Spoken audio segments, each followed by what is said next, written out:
ನೋಡಿರಿ IAS GS paper ಬರೀಬೇಕಾದ್ರೆ ಅದರಲ್ಲಿ preliminary ಕೊಡಬೇಕಾಗಿದೆ ನೀವು ಇಂಗ್ಲೀಷ್ ಮತ್ತು ಹಿಂದಿ ಮಸ್ಟ್ ಅನ್ಸುಟ್ಟು ಬರಬೇಕು. ಅದ್ರಾಗ ಇಂಗ್ಲೀಷ್ ಬರಬೇಕಾ, ಹಿಂದಿ ಅಂತ ಉತ್ತರ ಭಾರತದವ್ರು ಮಾಡ್ಕೋತಾರೆ, ಅದನ್ನು ನಮಗಂತ ಅದು ಸಾಧ್ಯ ಇಲ್ಲ. ಇಂಗ್ಲೀಷ್ ಮೀಡಿಯಮ್ ಮತ್ತು ಮ್ಯಾಥ್ಸ್ ಬರಲೇಬೇಕು. ಮ್ಯಾಥ್ಸಲ್ಲಿ ಕರ್ತಲಾ ಮಲಗಿರ್ಬೇಕು. ಅಂದಾಗ ನೀವು ಏನಾದರೂ ಪ್ರಿಲಿಮಿನರಿ ಪಾಸ್ ಹಾಕಿರಿ. ಇವೆರಡೂ ಬರಲಿಲ್ಲ ಅಂದ್ರೆ ನೀವು ನೆವರ್ ಪಾಸ್ ದ ಪ್ರಿಲಿಮಿನರಿ. ಹೌದು, ರಗಡ ಜಾಲ ಇರ್ತೀರಿ ಕನ್ನಡದಲ್ಲೇ, ಅದು ಓದಿ ತಿಳಿಬೇಕಲ್ಲ ನಿಮಗೆ. ಪ್ಯಾಸೇಜ್ ಯಾವ ರೀತಿ ಇರ್ತಾವೆ, ಒಂದೊಂದು ಪ್ಯಾಸೇಜ ಹೆಚ್ಚು ಒಂದು ಪೇಜ್ ಇರ್ತಾವೆ, ಅಥವಾ ಅರ್ಧ ಪೇಜ್ ಇರ್ತಾವೆ, ಅದನ್ನು ಓದ್ಕೋಬೇಕು, ಅದನ್ನ ಅರ್ಥ ಮಾಡ್ಕೋಬೇಕು, ಉತ್ತರ ಹುಡುಕ್ಬೇಕು. ಹಿಂಗೆಲ್ಲ ಇದ್ದಾಗ ಬೇಸಿಕ್ ಕೊಡಬೇಕಲ್ಲ ಇಂಗ್ಲೀಷು. ಅದು ಕೊಡಿಸೋದು ಯಾವಾಗ KPS ಸ್ಕೂಲ್ಗಳು ಅಥವಾ ಪ್ರೈವೇಟ್ದಾರು ಮಾಡ್ತಾ ಇದ್ದಲ್ಲ ಅಂಥ ಸ್ಕೂಲ್ಗಳು ಸರ್ಕಾರ ಮಾಡ್ಬೇಕು.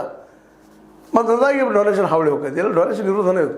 ಪಾಪ ಹೋರಾಟ ಮಾಡ್ತಾ ಇದ್ದಾರೆ ನಮ್ಮ ಹೋರಾಟಗಾರರು, ಈ ಡೊನೇಷನ್ ಅಗೇನ್ಸ್ಟಾಗಿ ಹೋರಾಟ ಮಾಡ್ತಾ ಇದ್ದಾರೆ. ಅದು ಎಷ್ಟು ಮಟ್ಟಿಗೆ ಯಶಸ್ವಿ ಆಗ್ತದೆ ಗೊತ್ತಿಲ್ಲ, ಆದರೂ ಆ ಸುದ್ದಿ ನಡೆದಿದ್ದಿತ್ತು. ಅದಕ್ಕೆ ನಮ್ಮೊಂದಿಗೆ ಹಂಚ್ಕೋಬೇಕು ಅನ್ನಿಸ್ತು. ಅದರಲ್ಲೂ ಈ ನಮ್ಮ ಸ್ಟೂಡೆಂಟ್ ಫೆಡರೇಷನ್ ಆಫ್ ಇಂಡಿಯಾ ಏನದ ವಿಶೇಷವಾಗಿ ಬಡ ಮಕ್ಕಳ ಸಲುವಾಗಿ, ಬಿದ್ದವ್ರ ಸಲುವಾಗಿ ಹೋರಾಟ ಮಾಡ್ತಾ ಇರ್ತದೆ, ಬಡ ಕುಟುಂಬಗಳ ಸಲ ಹೋರಾಟ ಮಾಡ್ತದೆ, ಬಡ ಮಕ್ಕಳ ಸಲ ಹೋರಾಟ ಮಾಡ್ತಾ ಇರ್ತದೆ. ಅದೇ ABVP ಮಾಡಲಿ ಡೊನೇಷನ್ ವಿರುದ್ಧವಾಗಿ. ಖಾಸಗಿಯವರು ಡೊನೇಷನ್ ತೊಗೊಬಾರ್ದು, ಮಾಡಿ ತಪ್ಪೇನಲ್ಲ, ಅವ್ರು ತೊಗೊಳ್ಳೋದು ಶುರು ಮಾಡಿರ್ತಾರೆ. ಮೊದಲು ಮಠಮಾನ್ಯಗಳು, ಇವತ್ತು ಮಠಮಾನ್ಯಗಳು ಸಹಿತ ಡೊನೇಷನ್ ತೊಗೊಳ್ತಾ ಇದ್ದಾರೆ. ಎಲ್ಲೋ ಕೆಲವು ಮಠಮಾನ್ಯಗಳು ಡೊನೇಷನ್ ಇಲ್ಲದೆ ಕಡಿಮೆ ತೊಗೊಂಡು ಕಲಿಸೋಂಥವ್ರು ಇದ್ದಾರೆ. ಅದು ಭಾಳ ಕಡಿಮೆ. ಅದು ಸಹಿತ ಈ ಕಟ್ಟಲಾದ ಸ್ಥಿತಿ ಒಳಗೆ ಇವತ್ತಿನ ಬಡ ಜನ ಇದ್ದಾರೆ. ಇದನ್ನು ಅವ್ರು ನೆನ್ಬಿಟ್ಟು ಹೋಗ್ಬೇಕಾಗ್ಯದ.